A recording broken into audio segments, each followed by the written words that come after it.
सहनावतु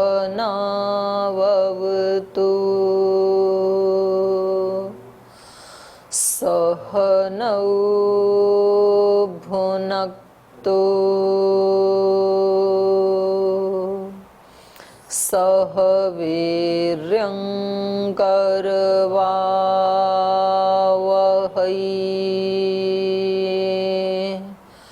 तेजस्विनावधीतमस्तु मा विद्विषावहै।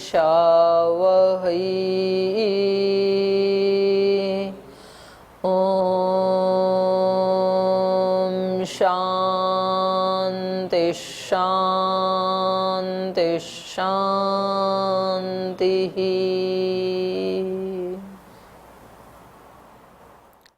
सूत्रपाठ। अथ विभूतिपादः। देशबन्धश्चित्तस्य धारणा तत्र प्रत्येकतानता ध्यानं तदेवार्थमात्रनिर्भासं स्वरूपशून्यमिव समाधिः त्रयमेकत्र संयमः तज्जयात् प्रज्ञालोकः तस्य भूमिषु-विनियोगः त्रयमन्तरङ्गं पूर्वेभ्यः तदै बहिरङ्गं निर्वीजस्य व्योत्थाननिरोधसंस्कारयोरभिभौ प्रादुर्भावौ निरोधक्षणचित्तानवयो निरोधपरिणामः तस्य प्रशान्तवाहिता संस्कारात् सर्वार्थतैकाग्रतयोः क्षयोदयो चित्तस्य समाधिपरिणामः ततः पुनः शान्तोदितौ तुल्यप्रत्ययौ चित्तस्यैकाग्रता परिणामः। एतेन भूतेन्द्रियेषु धर्मलक्षणावस्थापरिणामा व्याख्याताः। शान्तोदिता व्यपदेश्य धर्मानुपाती धर्मी क्रमान्यत्वं परिणामान्यत्वे हेतुः परिणामत्रयसंयमादतीतनागतज्ञानं शब्दार्थ प्रत्ययानामितरेतरध्यासात् संकरस्तत्प्रविभाग संयमात् सर्वभूतऋतु ज्ञानं संस्कार साक्षात्करणात् पूर्वजाति ज्ञानं प्रत्ययस्य परिचित्य ज्ञानं न च तत्सालम्बनं तस्या विषयीभूतत्वात् कायरूप संयमात् तद्ग्राह्यशक्तिस्तंभे चक्षुष्प्रकाशात् संप्रयोगयन्त्रधानं सोपक्रमं निरुपक्रमं च कर्म तत्संयमादप्रान्तज्ञानमरिष्टेभ्यो वा मैत्र्यादिषु बलानि बलेषु हस्तिबलादीनि प्रवृत्त्यालोकन्यसात् सूक्ष्मव्यवहितविप्रकृष्टज्ञानं भुवनज्ञानं सूर्ये संयमात् चन्द्रे ताराव्यूहज्ञानं ध्रुवे तद्गतिज्ञानं नाभिचक्रे कायव्यूहज्ञानं कण्ठकूपे क्षुत्पिपासानिवृत्तिः कूर्मनाट्यां स्थैर्यं मूर्धज्योतिषसिद्धदर्शनं प्रातिभाद्वा सर्वं हृदये चित्तसंवित् सत्त्वपुरुषयोरत्यन्तासंकीर्णयोः प्रत्ययविशेषो भोगः परार्थत्वात् स्वार्थसंयमात् पुरुषज्ञानं ततः प्रातिश्रावणवेदनादर्शास्वादवार्ता जायन्ते तेषामुपसर्गाव्युत्थाने सिद्धयः बन्धकारणशैथिल्यात् प्रचारसंवेदनाच्च चित्तस्य परशरीरावेशः उदानजयजलपङ्ककण्टकादिष्वसिंह उत्क्रान्तिश्च समानजयज्वलनं श्रोत्राकाशयोः सम्बन्धसंयमात् दिव्यं श्रोत्रं कायाकाशयोः सम्बन्धसंयमात् लघुतूलसमापत्तेश्चाकाशगमनं बहिर्कल्पिता वृत्तिर्महाविदेहा ततः प्रकाशावरणक्षयः स्थूलस्वरूप सूक्ष्म अन्वयार्थवत्वसंयमात् भूतजयः तत्त्वनिमादिप्रादुर्भावः कायसम्पत्तद्धर्मानविघातश्च रूपलावण्यबलवत्संघननत्वानि कायसम्पत् ग्रहणस्वरूपा स्मितान्वयार्थवत्वसंयमात् इन्द्रियजयः ततो मनोज्वित्वं विकरणभावः प्रधानजयश्च सत्त्वपुरुषान्यताख्यातिमात्रस्य सर्वभावाधिष्ठातृत्वं सर्वज्ञतृत्वं च तद्वैराग्यादपि दोषबीजक्षयकैवल्यं स्थान्युपनिमन्त्रणे सङ्गस्मयाकरणं पुनरनिष्टप्रसङ्गात् क्षणतत्क्रमयोः संयमात् विवेकजन्ज्ञानं जातिलक्षणदेशैरन्यतनवच्छेदात् तुल्योस्ततः प्रतिपत्तिः तारकं सर्वविषयं सर्वथा विषयम् अक्रमं चेति विवेकजन्ज्ञानं सत्त्वपुरुषयोः शुद्धिसाम्यकैवल्यमिति इति विभूतिपादः। तो यहाँ विभूतियों में हम एक विभूति पढ़ रहे थे, सूर्य संयमात भुवन ज्ञानम। सूर्य में संयम करने से सारे भुवन का ज्ञान होता है। तो यहाँ जो व्यास ऋषि ने जो बताया, और ऐसे ही पुराण भी, अपने पुराणों को पुराण इसलिए कहते हैं क्योंकि वो सबसे पुराने हैं। वेद के बाद सबसे पुराने जो ग्रंथ हैं उनको पुराण कहा जाता है। तो उनमें ठीक है, कालक्रम से कुछ मिलावट तो हुई, लेकिन अगर हमें वास्तव में अपना इतिहास जानना है, या अपना भूगोल जानना है, तो उसके लिए सामाजिक व्यवस्था जाननी है, तो वो हमें पुराणों में बहुत अच्छे से मिलती है। तो ये जो हमने यहाँ पढ़ा था व्यास भाष्य में, ऐसा ही इससे ही मिलता हुआ एक भौगोलिक परिस्थिति का वर्णन यहाँ पुराणों में भी मिलता है, और जिसका ये अपने शायद बलदेव उपाध्याय जी की है ये पुस्तक, पुराण विमर्श। हाँ, आचार्य बलदेव उपाध्याय जी की पुस्तक, बड़ा सुंदर उन्होंने संकलन किया है पुराणों से। तो इसमें स्वामी जी आप इसको पढ़िए, पुराणों वाले का भी। पुराण विमर्श पुस्तक के अंतर्गत पौराणिक भूगोल विषय में, पुराण में भूगोल और खगोल एक अत्यंत सारवान विषय है। पुराणकारों ने भूगोल का विवरण दो दृष्टियों से किया है। एक तो है समस्त संसार का भूगोल और दूसरा है भारतवर्ष का भूगोल। इन दोनों के बीच प्रथम में कल्पना का प्राचुर्य है और द्वितीय में पूर्ण यथार्थता का सद्भाव। ऐसी धारणा अनेक विद्वानों की है। मेरी दृष्टि में संसार के पौराणिक भू विवरण में कल्पना का उतना समावेश नहीं है जितना साधारणतया समझा जाता है। आजकल के वैज्ञानिक युग में परिज्ञात तथा बहुशः वर्णित समस्त भूमिखंड पुराणकारों को सर्वथा ज्ञात थे और उन्होंने इसका विवरण बड़ी यथार्थता से किया है। त्रुटि इतनी ही है कि उन स्थानों की पहचान आजकल निसंदिग्ध रूप से ज्ञात नहीं हो रही है। पृथ्वी के सप्त द्वीपों की कल्पना पौराणिक भूगोल की निजी विशिष्टता है। इन द्वीपों में से 3 कुशद्वीप, शकद्वीप और जम्बूद्वीप की पहचान बड़े ही सांगोपांग रूप से यथार्थतः हो सकी है। पुराणों की भौगोलिक यथार्थता का परिचायक यह घटना कथमपि विस्मरणीय नहीं है कि कप्तान स्पीक ने पुराणस्थ संकेत को आधार मानकर ही मिस्र देश में बहने वाली अफ्रीका की नील नदी के उद्गम का पता लगाया। पुराण में नदी का उद्गम स्थान कुश द्वीप बतलाया गया है।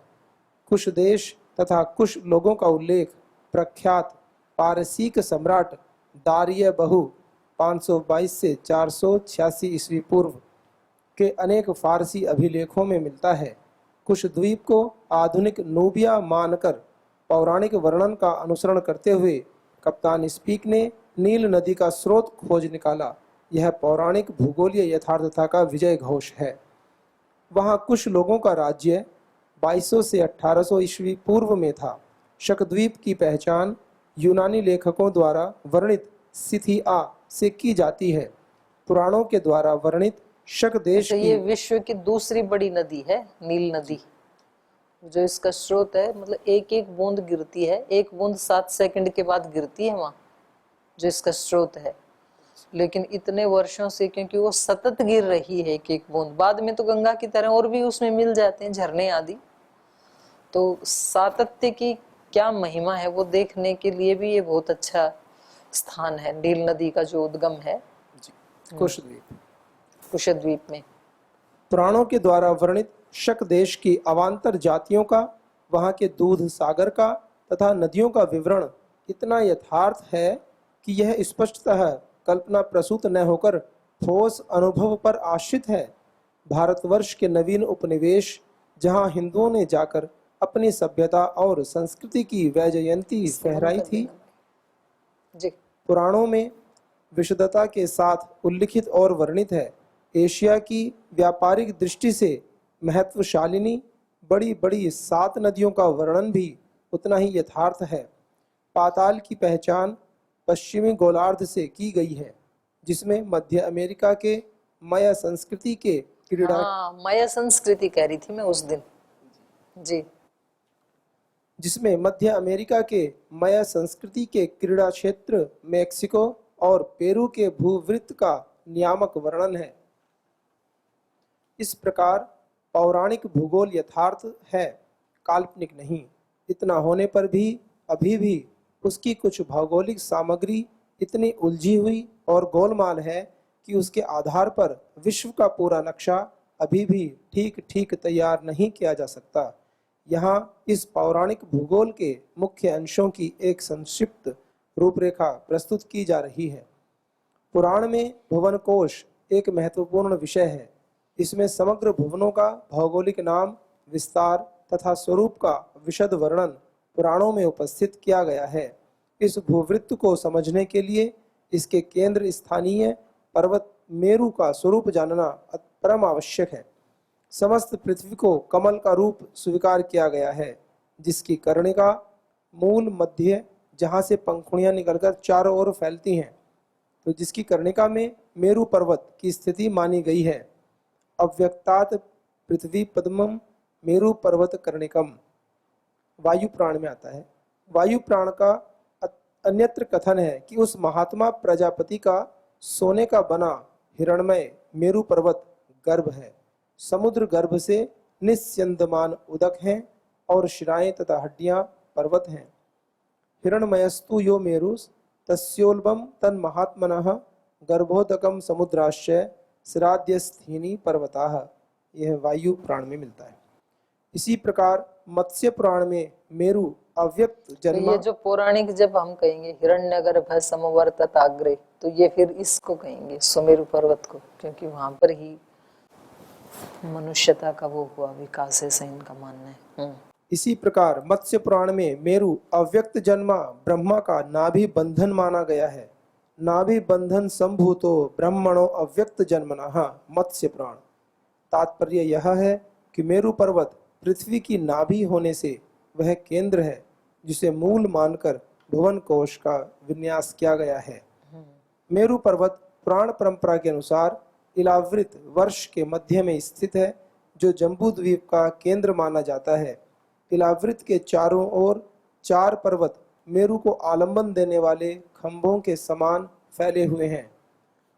पूर्व दिशा में मंदर पर्वत, दक्षिण में है गंधमादन, पश्चिम में है विपुल पर्वत और उत्तर में है सुपार्श्व। मेरु को चारों ओर से घेरने वाले अन्य पर्वतों का भी उल्लेख मिलता है। मेरु के उत्तर में है नील पर्वत, उसके उत्तर में है श्वेत पर्वत, जिसके उत्तर में है श्रृंगी पर्वत, पूर्व की ओर है जठर और देवकूट पर्वत, दक्षिण में है निषध पर्वत, जिसके दक्षिण में है हेमकूट और इसके भी दक्षिण में है हिमवान हिमालय। पश्चिम ओर हैं 2 पर्वत माल्यवान तथा गंधमादन। इन पर्वतों के नाम तथा स्थान पुराणों में इतनी भिन्नता से वर्णित हैं कि मेरु की स्थिति समझने में बड़ी गड़बड़ी तथा कठिनाई का सामना करना पड़ता है। परंतु पुराणों में मेरु पर्वत के वर्णनों में इतनी विस्तृत बातों का विवरण दिया गया है कि उसे हम कल्पना प्रसूत पर्वत नहीं मान सकते। मेरु के वर्णन में वायु पुराण का कथन है कि वह प्रजापति गुणान्वितः है, अर्थात प्रजापति के गुणों से युक्त है। पूर्व की ओर वह श्वेत रंग का है, जिससे उसका ब्राह्मण्य प्रकट होता है। दक्षिण की ओर वह पीत वर्ण का है, जिससे उसका वैश्यत्व ख्यापित होता है। पश्चिम और वह भृंगराज के पत्र के समान है, श्याम रंग का, और यह उसके शूद्रत्व का ख्यापक है। उत्तर ओर यह रक्तवर्ण का है, जो उसके क्षत्रियत्व का संकेत करता है। प्रजापति की समता तो इससे अवश्य सिद्ध होती है, परंतु इन विभिन्न रंगों का वास्तविक तात्पर्य समझना एक विकट समस्या है। परंतु इतना तो निश्चित है कि मेरु वास्तव में एक विशिष्ट पर्वत था, जिसकी पुराण वर्णित भौगोलिक स्थिति के आधार पर वर्तमान स्थिति का अनुमान किया जा सकता है। मेरु की पहचान। मेरु पर्वत की पहचान के विषय में विद्वानों ने नाना मत माने हैं। मेरु एक ऐसा विशिष्ट पर्वत है जहाँ से पर्वत श्रेणियां निकलकर चारों दिशाओं में फैलती हैं। फलतः अनेक विद्वानों ने इसे पामीर पर्वत का ही प्रतिनिधि माना है। डॉक्टर हर्षे ने अपने एक सुचिंतित लेख में मेरु पर्वत को अलताई पर्वत के क्षेत्र में स्थित माना है। यह अलताई पर्वत श्रेणी एशिया के नक्शे में पश्चिमी साइबेरिया तथा मंगोलिया में स्थित देखी जा सकती है। हिमालय के उत्तर में मेरु पर्वत की स्थिति पुराणों में बतलाई गई है, अर्थात हिमालय तथा मेरु के बीच में हेमकूट और निषद 2 पर्वतों की स्थिति है। एशिया के नक्शे में कुदनलून तथा थिएनशान पर्वत की श्रेणियां देखी जाती हैं। इन्हें ही क्रमशः हेमकूट तथा निषद पर्वतों का वर्तमान रूप माना जा सकता है। डॉक्टर हर्षे ने अपने सिद्धांत को स्थिर करने में अनेक प्रौढ़ युक्तियां दी हैं और इस मेरु पर्वत को ही आर्यों का मूल निवास बतलाया है। उनके तर्कों में बहुत बल और आधार है। आलताई शब्द मंगोलियन भाषा का है, आलतेन उला, जिसका अर्थ है स्वर्ण का पर्वत, और पुराणों ने प्रायः सर्वत्र मेरु को स्वर्ण पर्वत कहा है। हिरणमय तथा स्वर्ण पर्वत नाम ही साम्य नहीं है, प्रत्युत पुराणों में वर्णित मेरु का भौगोलिक विवरण, आसपास की नदियों तथा चारों ओर फैलने वाले पहाड़ों का वर्णन भी इस साम्य को पुष्ट करने के लिए प्राणभूत माना जा सकता है। मेरु पर देवों का निवास माना जाता है और इसलिए वह भूतल का स्वर्ग है। इन सब तथ्यों का भी आधार खोजा जा सकता है। निष्कर्ष यह है कि मेरु पर्वत हिमालय के उत्तर में स्थित है और बहुत संभव है कि वह पश्चिमी साइबेरिया में वर्तमान आलताई पहाड़ ही हो। चतुर्द्वीपा वसुमती। पुराणों के भुवन कोश के समीक्षण करने पर प्रतीत होता है कि उसमें वसुमती के द्विविध विवरणों का सम्मिश्रण हो गया है। पृथ्वी के विषय में प्राचीन मत वायु पुराण में निर्दिष्ट था कि मेरु की चारों दिशाओं में पृथ्वी में 4 द्वीप हैं, परंतु आगे चलकर सप्तद्वीपा वसुमती की कल्पना भी कभी जागरूक हुई और पुराने चतुर्द्वीपी कल्पना के साथ इस अभिनव कल्पना का सम्मिश्रण हो जाने से वर्णनों में बड़ी गड़बड़ी तथा मिलावट दीख पड़ती है, जिसकी छानबीन कर मूल रूप को भी पहचाना जा सकता है। वायु पुराण के इस कथन पर चतुर्द्वीपा वसुमती की कल्पना सर्व प्राचीन कल्पना प्रतीत होती है। पद्माकारा समुत्पन्ना पृथ्वी सघन द्रुमा तदस्य लोक पद्मस्य विस्तरेण प्रकाशितम्। महाद्वीपास्तु विख्याताश्च चत्वारः पत्र संस्थिताः ततः कर्णिक संस्थानो मेरुर्नाम महाबलः। वायु पुराण अध्याय 34। मेरु से महाद्वीपों की स्थिति संकेतित की गई है। पूर्व की ओर भद्राश्च महाद्वीप, दक्षिण में जम्बूद्वीप जो भारतवर्ष के नाम से भी वर्णित है, पश्चिम में केतुमाल तथा उत्तर में उत्तर कुरु द्वीप। सेतु मेरु परिवृतो भुवनैर्भूत भावनैः यस्य में चतुरो देशा नाना पार्श्वेषु संस्थिताः भद्राश्वं भारतं चैव केतुमालं च पश्चिमे उत्तराश्चैव कुर्वः कृतपुण्य प्रतिश्रयाः। मत्स्य पुराण। ये दोनों श्लोक इसी रूप में वायु पुराण अध्याय 34 श्लोक 56-57 श्लोक में भी उपलब्ध होते हैं। वायु पुराण का 34वां अध्याय मेरु पर्वत के विशद तथा विस्तृत विवरण के लिए नितांत माननीय है। इन चारों महाद्वीपों की वर्तमान स्थिति का अनुमान किया जा सकता है। भद्राश्व का शाब्दिक अर्थ है कल्याणकारी घोड़ा। संभवतः यह चीन देश को सूचित करता है। भारत तो हमारा भारतवर्ष है। भारत हैमवत वर्ष के नाम से कभी इसीलिए विख्यात था कि वह हिमालय की दक्षिण दिशा में वर्तमान है। वंशु नदी, आकस नदी, आमू दरिया और सिर दरिया का प्रदेश केतुमाल महाद्वीप है जो मेरु के पर्वत में वर्तमान है। उत्तर कुरु वह विशाल देश है जो आलताई पर्वत से लेकर उत्तरी समुद्र तक फैला हुआ है। इसकी सौख्य समृद्धि के विस्तृत वर्णन को पुराणों में पढ़कर यह काल्पनिक स्वर्ग भूमि के समान प्रतीत होता है, परंतु वह एक यथार्थ भौगोलिक क्षेत्र था जो मेरु के उत्तर में स्थित था। साइबेरिया का पूर्वी तथा उत्तरी भाग इस क्षेत्र के भीतर आता है।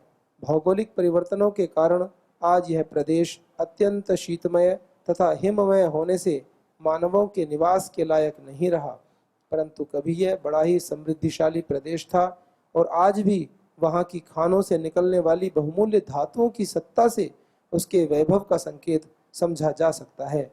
यही है इसका वर्णन तो इसमें भी आता है, व्याकरण में भी उत्तर कुरु, और इसमें भी आता है ब्राह्मण ग्रंथों में भी। वहाँ पर जो कहा है ना कि भाई कुछ चीजें जो है शब्द प्रमाण से ही पता है, हमें नहीं पता है, तो वहाँ शब्द प्रमाण ये दिया है। स्वर्ग है ये शब्द प्रमाण से पता चलता है, स्वर्ग तो देखा नहीं किसी ने। ऐसे ऋषियों ने बताया उत्तर कुरु के बारे में, तो बोले वो तो देखा तो नहीं हमने उत्तर कुरु, पर वो शब्द प्रमाण से ही माना जाता है। तो इसका मतलब उस समय ये बहुत समृद्ध रहा होगा। यही है चतुर्द्वीपा वसुमती का सामान्य पौराणिक निर्देश। इन प्रत्येक महाद्वीप में एक विशिष्ट पर्वत, एक नदी, एक वृक्ष कुंज, एक झील, एक वृक्ष तथा आराधना के निमित्त एक विशिष्ट रूपधारी भगवान की भी स्थिति थी। फलतः ये महाद्वीप सर्व प्रकार के भौगोलिक साधनों से संपन्न भी थे। इनकी स्थिति इस नक्शे में देखिए। चतुष्पत्री भवन पद्म, वटवृक्ष, मत्स्य भगवान, महाभद्र नक्शा सरस, दिखाओ नक्शा।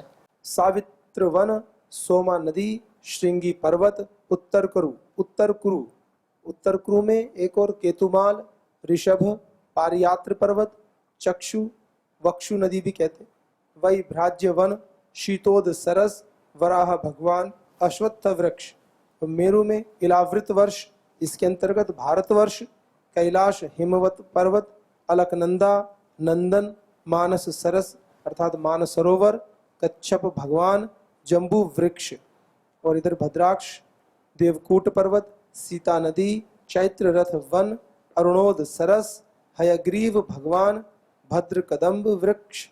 इस प्रकार से यहाँ वर्णन मिलता है। सप्तद्वीपा वसुमती। भुवन कोश के विषय में प्राचीन मत यही था कि पृथ्वी 4 द्वीपों से घिरी है, परंतु पुराणों के नवीन संस्करण में 7 द्वीपों का सिद्धांत मान लिया गया। इन 7 द्वीपों के क्रम के विषय में पुराणों में एकमत्य नहीं दृष्टिगोचर होता, परंतु सप्तद्वीपा वसुमती का सिद्धांत समग्र पुराणों का एक नितांत महनीय तथा मान्य रहस्य है। जम्बूद्वीप इस कल्पना के द्वारा मध्य में है और यह 7 द्वीपों के द्वारा वेष्टित है, आच्छादित है, और ये द्वीप आपस में एक एक समुद्र के द्वारा पृथककृत किए गए हैं।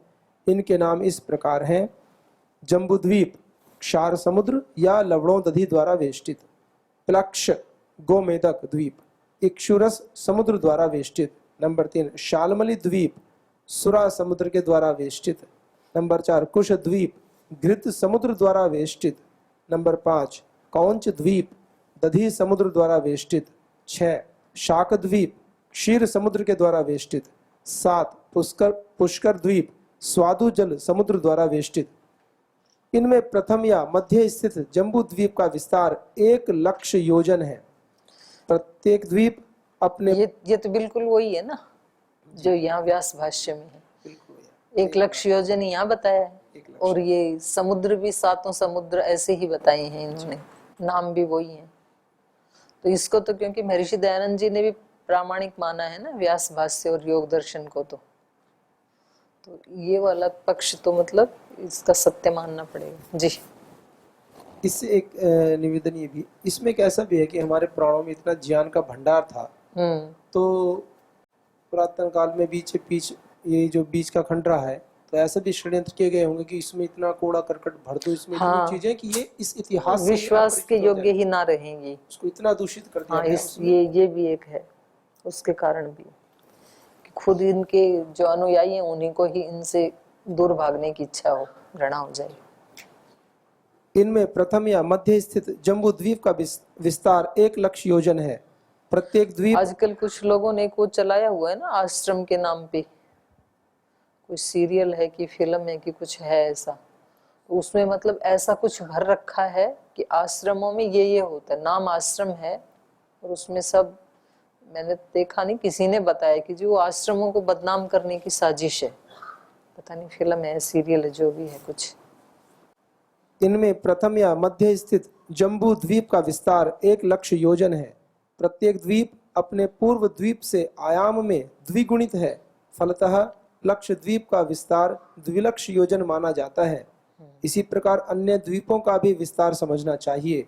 प्रत्येक द्वीप में 7 नदियां तथा 7 पर्वत होते हैं।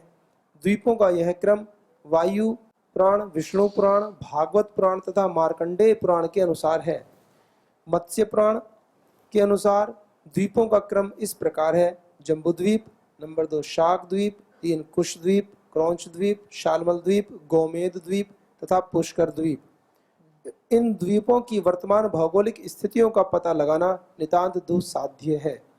कुश द्वीप के विषय में संकेत सूत्र मात्र उपलब्ध होता है, परंतु शाक द्वीप के विषय में यूनानी, अरब तथा ईरानी लेखकों के ग्रंथों के सहाय्य से बड़ी ही उपादेय तथा निर्णायक सामग्री मिलती है।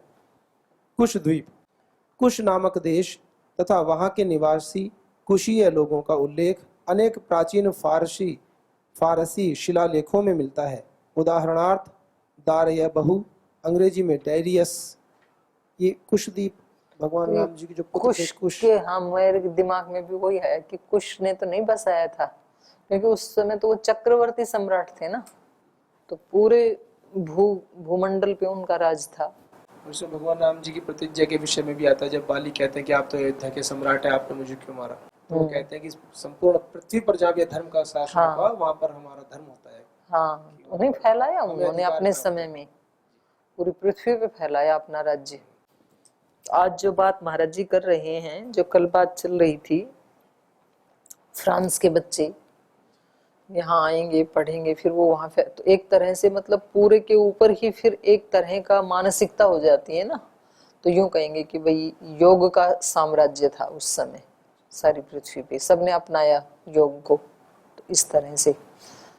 उदाहरणार्थ दारय बहु अंग्रेजी में डायरियस के हमदान लेख में उसके राज्य की सीमा इस प्रकार बतलाई गई है। सोग दियाना सिर दरिया और आमू दरिया के बीच का बुखारा प्रांत से पार में रहने वाले शकों के देश से वहां से लेकर कुश तक, सिंधु प्रदेश भारतवर्ष का सिंध नदी से प्रवाहित प्रदेश, यहाँ से लेकर स्वर्दा तक, स्वर्दा अर्थात एशिया माइनर में सार्डिस नामक स्थान, तो ये प्रदेश उसके राज्य की सीमा है। यहाँ कुश देश का नाम स्पष्टतः उल्लिखित है। सिंधु नदी के पास जो संस्कृति डेवलप हुई, उसी से तो हिंदू नाम बना हमारा। स और ह का वो है व्यत्यास, जैसे आज भी गुजराती में है इन शब्दों का, तो ना सांझ और हांझ, स और है को एक ही उसमें प्रयोग करते हैं। कुश देश है कहाँ? कुछ विद्वान इथोपिया से इनका समीकरण मानते हैं और दूसरे विद्वान इसे मिस्र देश के मध्य भाग में स्थित मानते हैं। प्राचीन फारस सम्राटों के राज्यों के प्रांतों की गणना में कुश तथा मुद्राय इजिप्त या मिस्र देश दोनों को अलग अलग गिनाया गया है। अतः कुश की स्थिति मिस्र से बाहर अफ्रीका के पूर्वोत्तर भाग में कहीं पर मानना उचित होगा। यही कुश हमारी दृष्टि में पुराणों का कुश द्वीप है। शकद्वीप या शाकद्वीप। शकद्वीप विषयक पौराणिक सामग्री बड़ी महत्वपूर्ण तथा भौगोलिक तथ्यों से सर्वथा परिपूर्ण है। इसमें पुराण रीति अनुसार 7 पर्वत तथा 7 नदियों के नाम दिए गए हैं। मत्स्य पुराण अध्याय 121 इनके दो नाम देता है। द्विनामानः। इन द्विविध नामों का रहस्य यही प्रतीत होता है कि एक नाम तो भारतीय पुराणस्थ है और दूसरे नाम विदेशी अर्थात शकीय शक जाति के लोगों द्वारा प्रदत्त हैं। पुराणों ने इस द्वीप का वर्णन इतना सांगोपांग किया है कि उनके आधार पर इसकी पहचान पूर्ण प्रामाणिक रीति पर की जा सकती है। शकद्वीप में 7 पर्वत, 7 वर्ष तथा 7 नदियों का उल्लेख मिलता है। मत्स्य पुराण अध्याय 121। शाक द्वीपों के पर्वतों के नाम ये हैं। एक मेरु, दूसरा नाम उदय। जलधार चंद्र नाम से भी ख्यात है, विष्णु में जलाधार। तीसरा दुर्गशैल नारद नाम से भी प्रख्यात है। चौथा श्याम अपर नाम दुंदुभि। 5 अस्तगिरी अपर नाम सोमक। आंबिकेय अपर नाम सुमनस। विभ्राज अपर नाम केशव। तो विष्णु पुराण में रैवतक तथा केशरी 2 नाम इनमें से किन्हीं 2 पर्वतों के लिए दिए गए हैं। शकद्वीप के 7 वर्षों के नाम हैं उदय वर्ष, उदय पर्वत का प्रदेश। सुकुमार वर्ष अपर नाम शैशिर, जलधार पर्वत का प्रदेश। कौमार अपर नाम सुखोदय, नारद पर्वत का प्रदेश। मणिचक अपर नाम आनंदक, श्याम पर्वत का प्रदेश। कुसुमोत्कर अपर नाम असित, सोमक पर्वत का प्रदेश। मैनाक क्षेमक नाम से विख्यात, आंबिकेय पर्वत का देश। विभ्राज ध्रुव नाम से भी विख्यात, विभ्राज पर्वत का देश। शकद्वीप की 7 नदियां हैं। सुकुमारी मुनि तप्ता भी कहते, कुमारी तपह सिद्धा नाम से भी प्रख्यात है। तीसरी नंदा अपर नाम पावनी, शिविका द्विविधा नाम से भी विख्यात है। इक्षु अपर नाम कुहू, वेणुका अपर नाम अमृता, सुकृता अपर नाम गभस्ती। शकद्वीप का यह भूगोल हीरोदोतस नामक यूनानी लेखक द्वारा वर्णित शकों के निवास प्रांत के भूगोल से बिल्कुल मिलता है।